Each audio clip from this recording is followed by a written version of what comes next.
Memasuki fase remaja bukanlah hal yang mudah bagi seorang anak. Ada banyak sekali perubahan yang harus mereka alami. Kalau Bapak Ibu pernah belajar ilmu psikologi, Bapak Ibu mungkin pernah mendengar ada yang namanya teori perkembangan. Nah, di dalam teori perkembangan ini dijelaskan bahwa seorang anak setidaknya mengalami perubahan yang sangat signifikan dalam 3 area kehidupannya. Yang pertama adalah area biologis, yang kedua adalah psikologis, yang ketiga adalah sosial. Apa yang sebenarnya terjadi pada seorang anak ketika mereka mengalami masa remaja di ketiga area tersebut? Yang pertama di area biologis. Seorang anak akan mulai mengalami perkembangan organ seksual. Organ seksual mereka mulai matang dan akan muncul ciri-ciri sekunder dari jenis kelamin mereka, seperti pertumbuhan kumis dan jakun pada anak pria dan pembesaran payudara dan pinggul pada anak-anak wanita. Nah, selain itu, hormon seksual mereka akan mulai berkembang. Testosteron pada laki-laki dan estrogen pada perempuan. Nah, perkembangan organ seksual dan hormon seksual ini akan mendorong munculnya fantasi-fantasi seksual dan keinginan-keinginan seksual di dalam diri anak. Nah, seringkali jika mereka tidak diedukasi dengan benar, mereka akan mengalami kebingungan antara keinginan dan fantasi mereka dan juga rasa bersalah yang ditimbulkannya. Nah, selain itu, anak-anak ini juga akan masuk ke dalam perubahan yang kedua, yaitu perubahan psikologis. Nah, ini menarik sekali karena seorang anak yang tadinya secara psikologis adalah kanak-kanak yang sepenuhnya tergantung kepada orang tuanya, sekarang berkembang menjadi seorang remaja. Tapi juga bukan seorang dewasa secara psikologis. Jadi ibarat kata mereka ini seolah-olah ditolak bumi tapi tidak diterima oleh langit. Bukan anak-anak tapi juga bukan orang dewasa.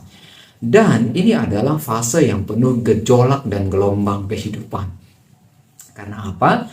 Di satu sisi nanti mereka bisa sangat ingin terlihat dewasa, tapi pada saat yang sama di satu sisi mereka tidak berani melepaskan kenyamanan seorang anak-anak.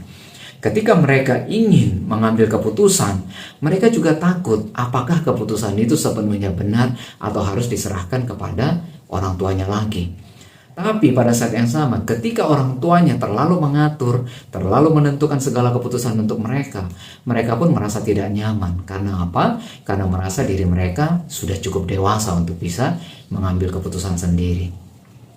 Nah, gelombang-gelombang inilah yang membuat seorang remaja itu kelihatan seperti quote-unquote alien di dalam satu keluarga. Nah, yang ketiga adalah perubahan sosial. Nah, secara teori perkembangan remaja, lingkungan sosial pertama seorang anak itu adalah keluarganya, di mana seorang remaja belajar mengenali dirinya, belajar mengenali orang lain, dan belajar membangun relasi di antara dirinya dengan orang lain. Dengan siblings atau saudara kandung, dia belajar bagaimana menjalin relasi di antara orang yang sejajar. Dengan orang tuanya, mereka belajar membangun relasi dengan seseorang yang berotoritas, yang berada di atas mereka. Nah, ketika mereka memasuki fase remaja, kemudian ini mulai berubah.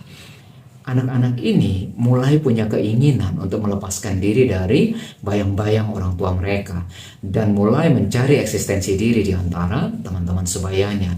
Disinilah mereka mulai kelihatan menjaga jarak dengan orang tuanya dan tidak jarang mereka seolah-olah menutup pintu komunikasi dengan orang tuanya. Nah, semua perubahan ini membuat mereka seperti hidup di atas roller coaster. Sebentar naik, sebentar turun, sebentar naik, sebentar turun, kadang curam, kadang menanjak, dan lain sebagainya. Tapi bukan hanya membingungkan bagi si remaja itu sendiri, tapi juga membingungkan bagi orang tuanya. Tidak jarang orang tua di titik ini merasakan kecemasan dan kekhawatiran yang berlebihan, atau bahkan tidak jarang menjadi panik. Orang tua bertanya-tanya apa yang salah dengan anak mereka, atau apa kesalahan yang mereka perbuat sehingga anaknya berubah sedemikian rupa. Nah, karena apa? Orang tua seringkali membandingkan anak remaja mereka dengan anak mereka di masa kanak-kanak. Anak yang tadinya ceria, lucu, penurut, terbuka, selalu mengikut kemana orang tua pergi, sekarang tiba-tiba menjadi pribadi yang berbeda sama sekali. Pribadi yang pendiam, kemudian membangkang, kemudian menjaga jarak, kemudian menutup komunikasi, dan tidak jarang mereka bisa marah ke orang tuanya, mereka bisa bilang orang tuanya terlalu kepo, terlalu mau tahu urusan mereka, terlalu mau ikut campur semua kehidupan pribadi mereka. Kadang-kadang sangat mengagetkan untuk orang tua. Tapi Bapak Ibu, saya ingin memberitahu, jika Anda sedang di dalam fase ini, jangan khawatir dan cemas berlebihan. Sebenarnya ini adalah proses yang wajar dan memang harus dilalui oleh remaja. Di dalam dunia psikologi ini dikenal dengan istilah proses individuasi, yaitu suatu proses di mana seorang anak mulai mencari jati dirinya, siapa dia sebenarnya. Dan dia akan mulai dengan cara melepaskan diri dari bayang-bayang orang tuanya dan mencari eksistensi diri di antara teman-teman sebayanya. Nah, ini adalah tahap awal dari suatu jalan panjang menuju proses pendewasaan. Seberapa baik dan seberapa berhasil proses individuasi ini akan menentukan seberapa baik anak ini nanti berkembang menjadi seorang dewasa. Nah, mungkin Anda bertanya, kalau demikian, apa yang harus kita lakukan sebagai orang tua ketika anak kita memasuki fase ini? Nah, Bapak Ibu, sebenarnya apa yang harus kita lakukan cukup sederhana, yaitu biarkan anak kita mengalami fase tersebut.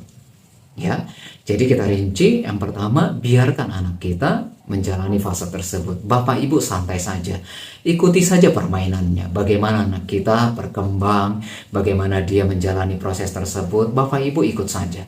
Yang kedua, jangan terlalu memaksakan diri, jangan terlalu memaksakan kehendak kepada anak-anak kita. Kalau dia kelihatan sedang menutup diri, biarkan saja. Nah, nanti ketika dia mulai membuka diri, Bapak Ibu harus memastikan diri bahwa Anda hadir untuk dia. Berikan dukungan sesuai dengan kebutuhannya dia. Karena akan ada masanya, nanti dia terbentur dengan sesuatu, dia pasti berbalik dan meminta dukungan dan pertolongan dari Anda orang tuanya. Nah, ketika itu terjadi, pastikan Anda hadir dan memberikan dukungan yang sangat dia butuhkan. Yang ketiga adalah, Bapak Ibu, jangan pernah lepaskan pengawasan dari anak-anak kita. Tapi ada satu istilah candaan di antara kita para konselor. Bapak Ibu mengawasi anak itu menggunakan sudut mata.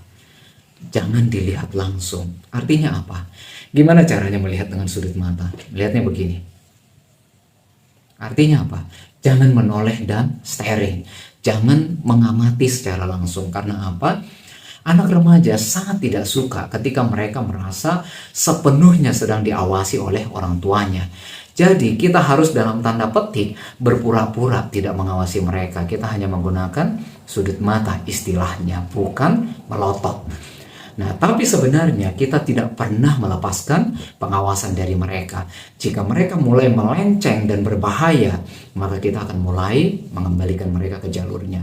Ibaratnya seperti kita main layang-layang, Bapak Ibu. Ya, ketika layangan ini masih asik gitu, anginnya masih asik, nggak apa-apa, ulur aja. Diulur aja terus. Biarkan dia terbang sesuka yang dia mau. Tapi begitu mulai bahaya, mulai ada badai, apa yang kita lakukan? Kita akan tarik layangan ini. Bahkan kalau perlu dengan paksa.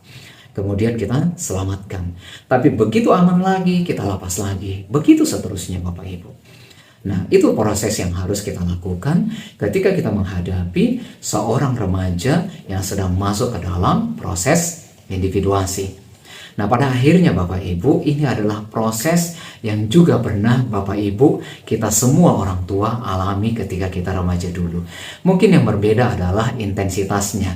Karena zaman kita berbeda, fasilitasnya berbeda, generasinya berbeda, tapi tanpa kita sadari sebenarnya kita pun pernah melalui proses individuasi.